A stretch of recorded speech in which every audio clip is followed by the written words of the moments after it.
Happy anniversary, honey. I'll be working late tonight. Board meeting. Those 10 words ended our 10-year marriage. Not because she said them, but because I owned the company she worked for, and I knew there was no board meeting scheduled.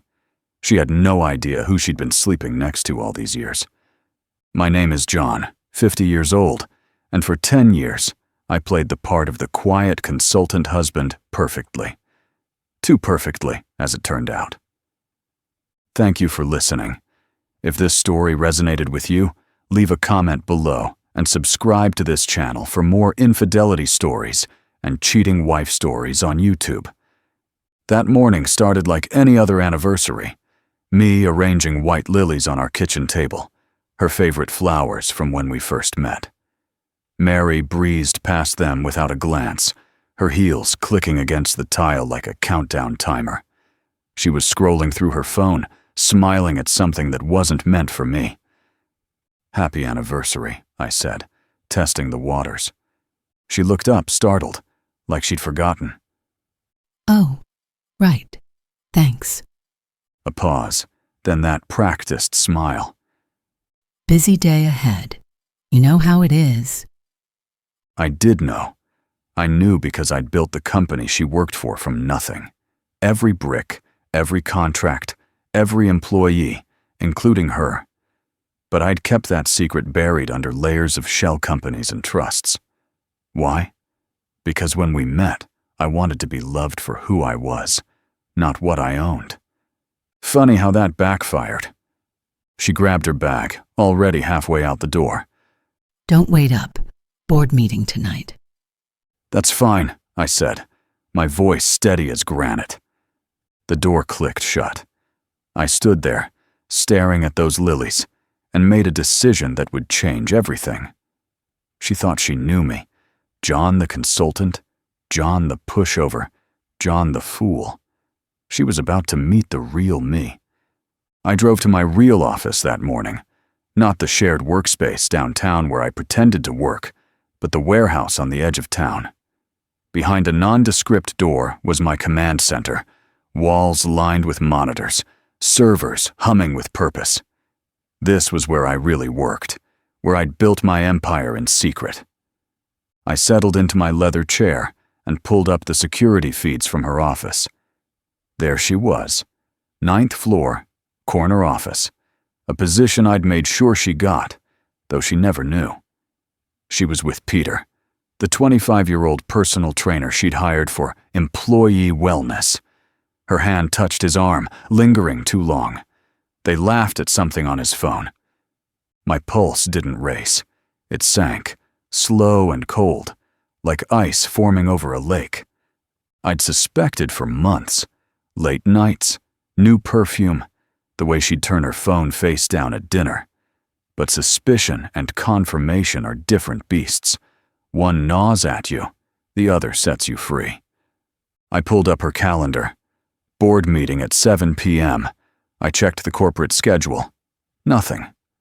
I leaned back, fingers steepled, and began to plan. Most men would storm in, make a scene, beg for answers. But I wasn't most men. I'd built a fortune by being 3 steps ahead, and Mary was about to learn what that meant. First, I called my private investigator. Tonight. Full surveillance. I want everything.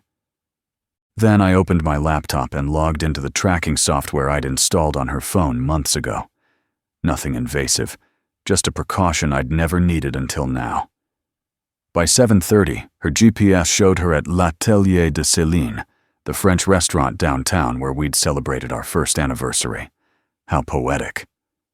The photos came through an hour later.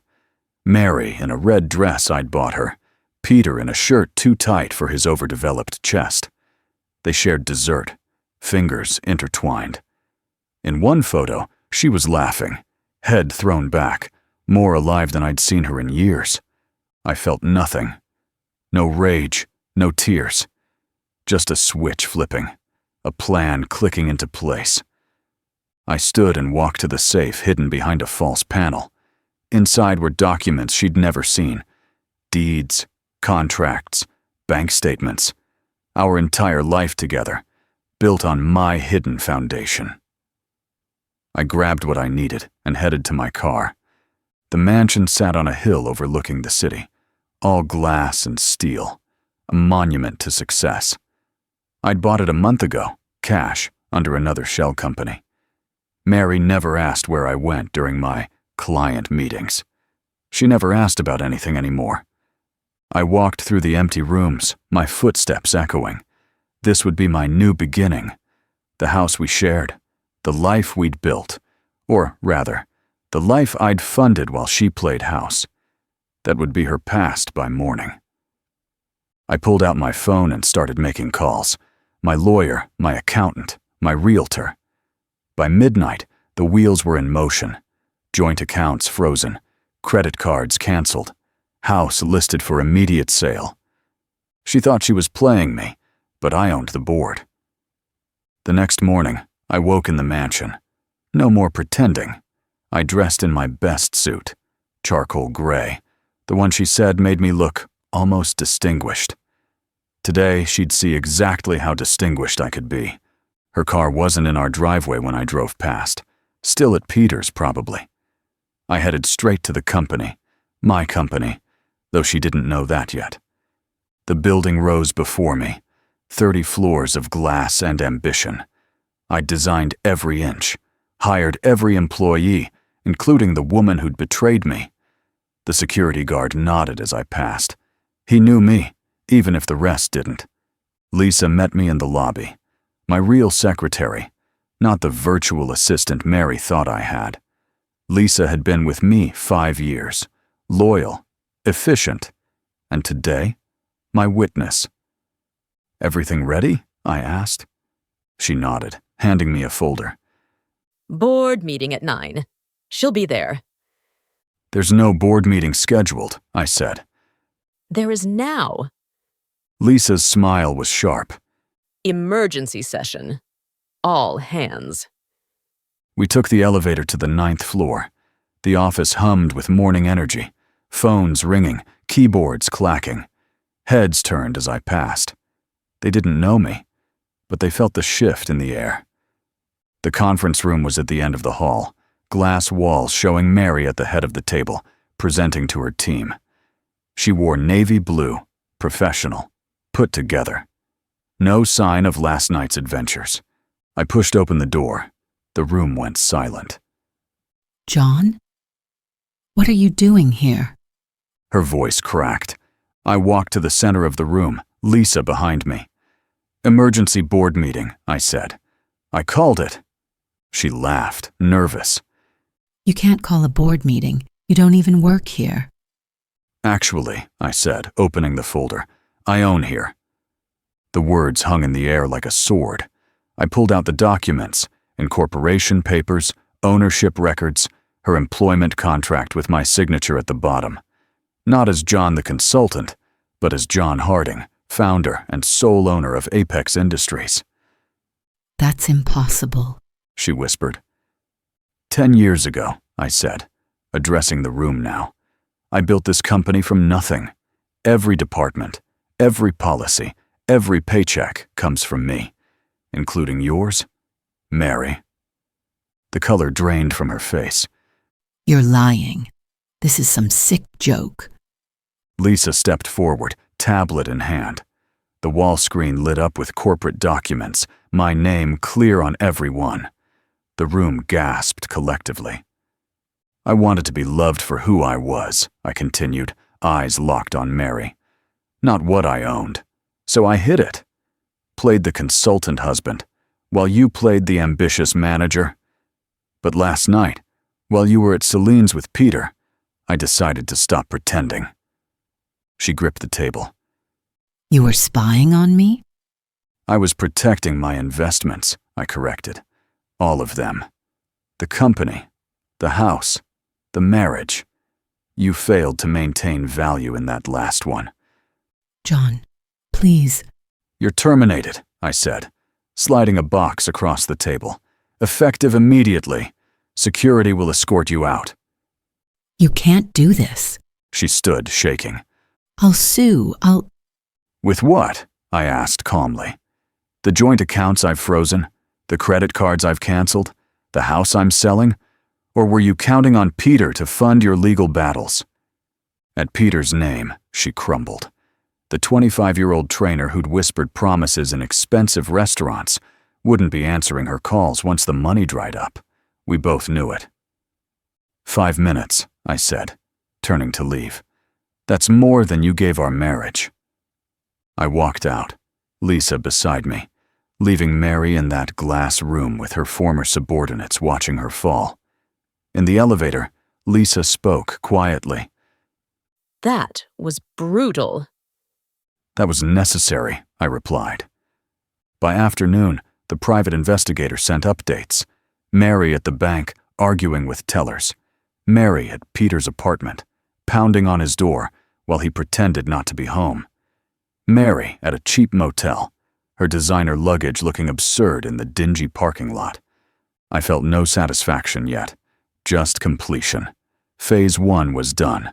That evening, I stood on the mansion's terrace, the city lights below like stars I'd pulled from the sky. My phone buzzed. The realtor. 3 offers on the house already, all cash. I accepted the highest and hung up. Tomorrow, Mary would discover the locks changed, her belongings in storage. She'd call, text, beg. But I'd already moved on. The 10 years I'd given her were gone, but the life I'd built remained.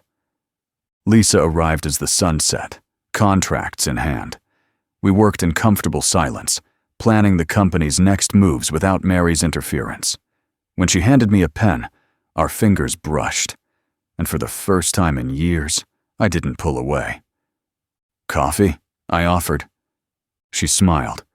I thought you'd never ask. We sat in the kitchen, no pretense between us. She'd seen me dismantle my marriage with surgical precision and hadn't flinched. That meant something. What's next? She asked. Whatever I want, I said, surprising myself with the freedom in those words. My phone lit up. Mary again. 17 missed calls. I deleted them without listening and looked at Lisa. I spent 10 years trying to be someone's husband. Maybe it's time I tried being myself. I like yourself, she said simply. Outside, a car crawled up the private road, stopping at the gates. The security camera showed Mary's sedan, her silhouette visible in the driver's seat. She'd found me somehow. Let her sit there. Let her see the life she'd traded for a younger model. I turned the monitor off and focused on Lisa. The past could wait at my gates all night. I had a future to build. 3 days later, Mary was still there, sleeping in her car, a ghost haunting her own mistakes. The security footage showed her pacing, talking to herself, occasionally shouting at the house she couldn't reach. She's dedicated, Lisa observed over morning coffee. She's desperate, I corrected. There's a difference. My phone rang. Unknown number. I almost ignored it, then answered on instinct. Mr. Harding? A man's voice, nervous. This is Peter Morrison, about Mary. I laughed. Actually laughed. Let me guess. She won't leave you alone? She's unstable. Showing up at my gym, my apartment. My girlfriend's threatening to call the cops. I thought you should know. Your girlfriend? I asked, amused. Yeah, we've been together 2 years. Mary was just, A meal ticket. Silence, then. Look, can you call her off? This is affecting my business. I hung up without answering. Even her boy toy had played her. There was poetic justice in that. But I found no joy in it. Just confirmation that I'd made the right choice. That afternoon, I finally opened the gates. Not out of mercy, but because it was time to end this properly. Mary's car lurched forward, parking crooked in the drive. She stumbled out. Designer clothes wrinkled, hair unwashed. A shadow of the woman who'd walked out on our anniversary. I met her at the door, Lisa beside me. Mary's eyes darted between us, understanding dawning. Her? You replaced me with your secretary? Mary spat. I replaced nothing, I said calmly. You can't replace what was never there. 10 years, John. Doesn't that mean anything? It meant everything, I admitted. Until you decided, it meant nothing. She broke then, tears cutting through her makeup. I made a mistake. One mistake. Peter meant nothing. Peter has a girlfriend, I interrupted. 2 years, he said. You were just a side project, Mary, just like I was to you. The truth hit her like a physical blow. She swayed, gripping the doorframe.